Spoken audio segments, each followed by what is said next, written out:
Hello, leisure folk. My name is Jared. My name is Jamie. And we are the Leisure Leisure Critics. They're leisurely critical, y'all, because LC is the way to be. Today, folks, we're going to be talking about Batman v Superman. I'm joined by my matrimonial co-host, Jamie. Hi. We got married. It's true. It's a lot of fun. So we just got back from seeing Batman v Superman, and we've got some thoughts. We're going to talk about the good, we're going to talk about the bad, then jump into Spoilerville and talk about the ugly. What good do you think was in this film, if any good? Well, I'm going to have to go ahead and say not a lot of good, but some good things of the film. I do enjoy the story that they were going after. It was a good concept, the whole idea of the crossover of Batman and Superman, and you're sort of seeing the existence of Superman from Bruce Wayne's perspective. That was pretty cool. I'm going to have to give Ben Affleck props. He was good in this film. I think he gets a lot of flack. Affleck. Anyways. So, but no, he did really well. And he got pretty jacked for this movie, which I appreciate. So, well, those were good things. You know, I'm a straight man. I appreciate how jacked he got. I mean, you know, I'm saying. We got a really good-looking Batman costume, Bruce Wayne, out of this film. I did not think it was terrible. Jamie, how did you feel? Well, it was pretty terrible. Okay, so on one hand, two sides of a coin. We're both more Marvel fans. Yes. Peter Parker all the way. Yes, I went into the movie thinking it was going to be awful, and actually leaving the theater, the ending definitely wasn't happy with, but the movie as a whole, I think it was a lot of fun. Good, as you said, definitely the cast. We get a really fun look at Batman. The fights that Batman engages in this film, I think they're great, well choreographed. You get a much more brutal version of Batman. Also, my biggest issue, and I don't want to speak for you, but possibly your biggest issue with Man of Steel, was the consequences of destroying Metropolis, because Metropolis was completely leveled. And I really feel like that's not, I mean, I don't read a lot of DC, but I have dabbled in the Superman comics, and that wasn't really true to the Superman story. It wasn't exactly commonplace for Superman to just go tear down the city in the middle of a fight. He was usually working his ass off trying to keep everybody safe and trying to limit the amount of damage and cleanup that had to take place afterwards. That is true, that this is definitely a different path from the comic books. But I think that what they're doing here is good, because my issue with the first one was that what consequences are there? And this movie deals with the consequences. It dives into the consequences. Yes, Superman is responsible for ending a lot of people's lives. Who does he answer to? And I mean, who's responsible for Superman? Yeah. Well, and I think that's actually, I think that's why I like the concept of the story. I think that the fact that they were trying to give you that perspective and show you Superman not as a hero, but it's almost like vigilante versus vigilante when you break it down, because people view Batman as a vigilante. People are now viewing Superman the same way, and now not only that, but you're seeing Superman from Batman's perspective. So it's kind of, I think there's a little bit of self-reflection that comes from each character when they're looking at each other, because they're essentially after the same thing, but their powers are so different and contrasted that it makes for a really good story. It really does make for a good story. Yeah, they want the same thing, but since their powers are so different, they go after it a different way. Yeah. And I think that this movie, if nothing else, is Superman learning a lesson of responsibility, which his character really needed after the first movie. Needed to learn some responsibility. Yeah. The bad. There's plenty of bad. No, there's so much bad. The script. There's so much bad. The script is not great. There's a lot, to me, in the script that is there just so that we can, let's make this an action movie. Let's not actually put some motivation behind the things that are happening on screen. Let's just get this in here so we can get this moment, and get this moment, and this one, and this one.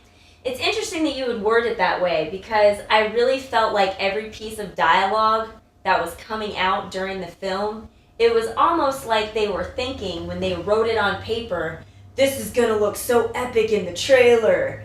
Like they didn't really put any good dialogue together that would tell you anything about the story. It's like they were like purposely trying to throw out catchy one-liners, and they almost didn't even fit with what was happening in the scenes. Like No. it was just so bad. The worst part of it all is, like, yeah, they went through all the work to write that into the script, and then they shot their load in the trailer.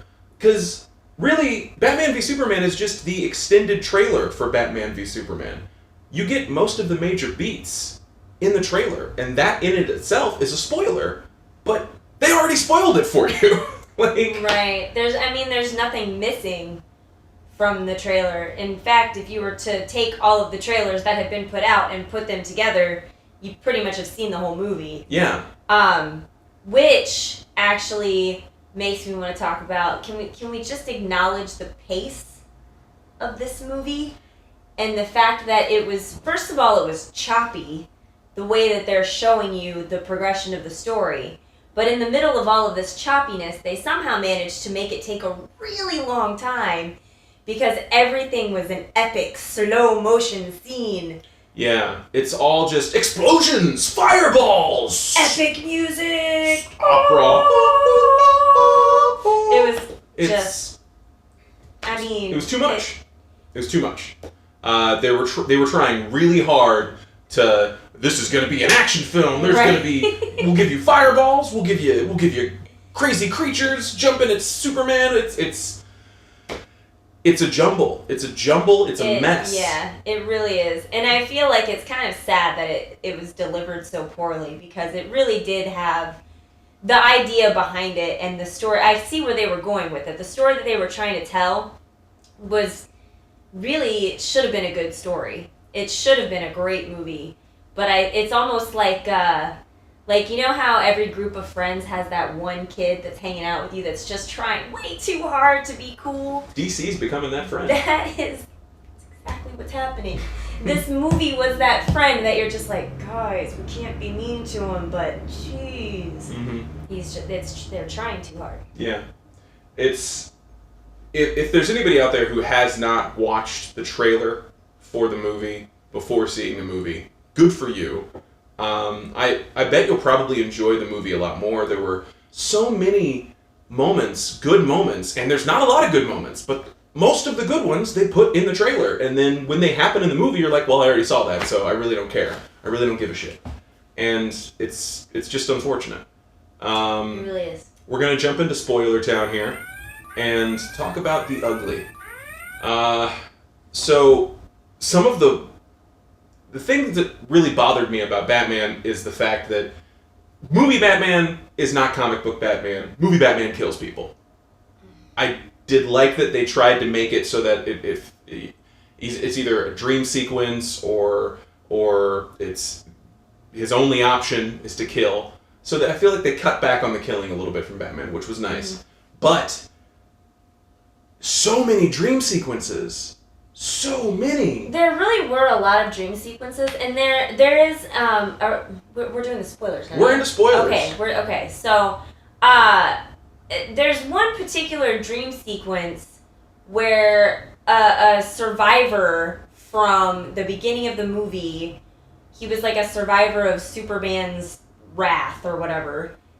He like comes back to warn Bruce Wayne about some upcoming. I don't think that was him. Who was that? I don't know. There's this one really weird scene, which maybe it's because we don't read enough DC comics, so we don't understand it. Yeah, maybe. But basically, Bruce Wayne is sleeping or dreaming, and you think he wakes up and he's seeing this person that looks like he's reaching through time. You hear him say, it looks like a time portal. Am I too early? Am I too early? I'm too soon. I'm too soon. He's everything you're afraid of. He's exactly what you think he is. And then like he like warps away into nothingness.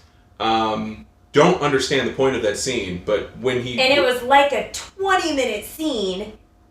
Yeah. I might be exaggerating, but It's- it was really long. Yeah. And honestly, you cut out all of these flashbacks and all of these... Dream sequences. The movie doesn't lose anything. Nothing at all. Like, I feel like there's a good 45 minutes of this film that if it were cut out, Yeah. you'd still get the whole story, and you might not feel so bad about sitting in the theater for 1.5 years. Well, it wouldn't be 1.5 years, though. Right. It would be so much easier to take in.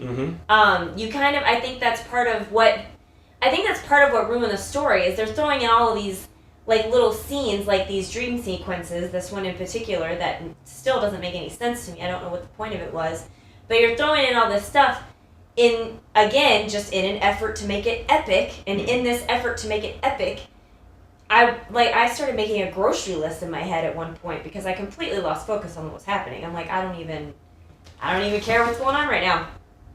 The dream sequences are one thing, but there's also just a shoehorn moment where it's like the movie is moving, like the plot is moving along, and they come to a complete halt to shoehorn in Aquaman, The Flash, and Justice League. Right, what was that? Out of nowhere. We don't care. Focus on the movie you're showing us. Yes! Like, that was so ridiculous. Like, okay, DC.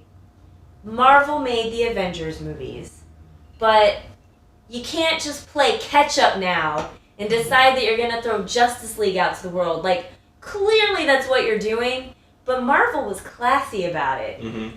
One movie at a time, they gave you tiny little breadcrumbs. You just tried to throw it all down in the middle of one movie. You And can't do that. DC is honestly falling victim to some of the same formulaic bullshit that Marvel is. Because you got Superman, granted you throw in Batman and Wonder Woman, Sure.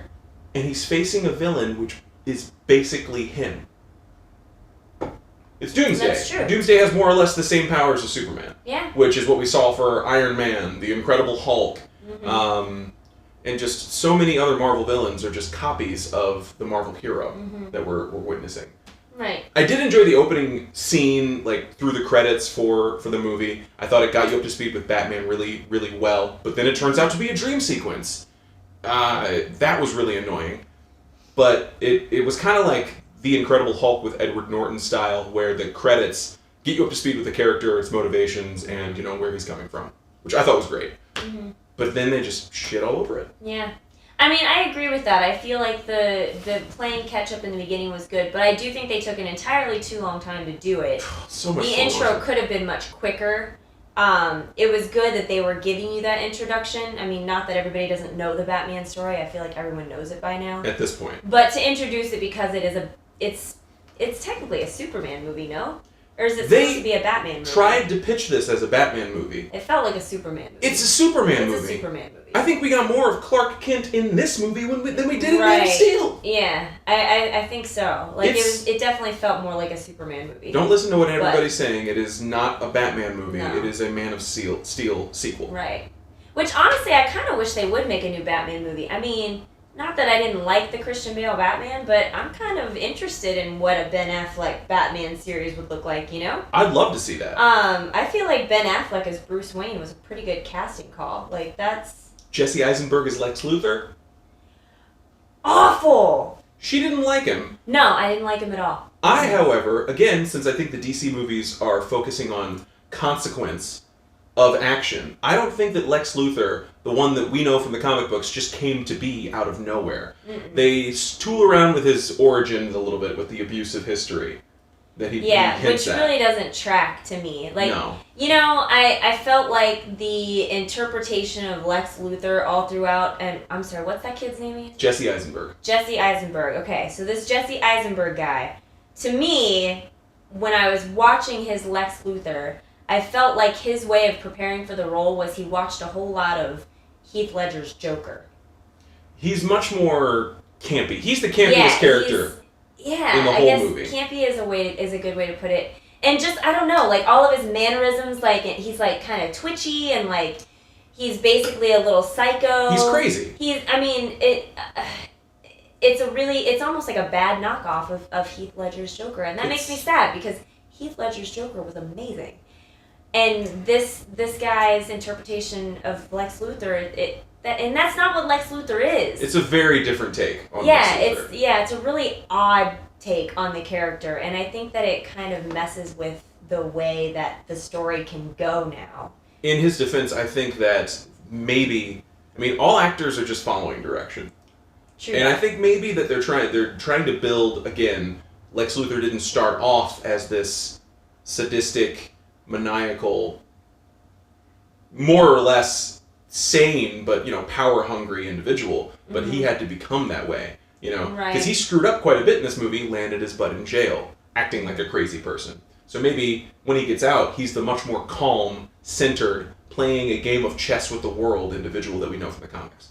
Maybe. I think, I guess we could see. We'll what see. Happens. The ending, however, it's phoned in from a mile away. Superman's dead. Oh wait, no, he's not. Bet you didn't see that coming because it was right. Surprise. Is that really a spoiler though? Did you really think that Superman would die? You really think you're gonna kill him? Granted, he did die in the comics, but the death of Superman, yes. Yeah. And was it at the hands of Doomsday? I feel like it was. It might have been. I don't know the comic books enough to say. Again, yeah, I don't either. More of a Marvel fan. Yeah. Sorry, DC. But out of what we've got here, is this movie good? Is this movie bad? Is it ugly? I'm gonna say it's bad. Pretty bad. An argument could be made for not terrible, but it's not ugly. It's not good. It's just bad. Yeah. Yeah. But thank you folks very much for joining us. Up next, soon, I'm going to be doing a How It Could Have Been Good for Star Trek Nemesis, which was the 2002 box office flop. It was the last venture of the Next Generation crew. A lot of notes on that. Thank you very much for joining us, folks. Have a leisurely day. Leisure critics say what? Leisure critics, oh yeah. Food, booze, entertainment. They're leisurely critical, y'all, because LC is the way to be.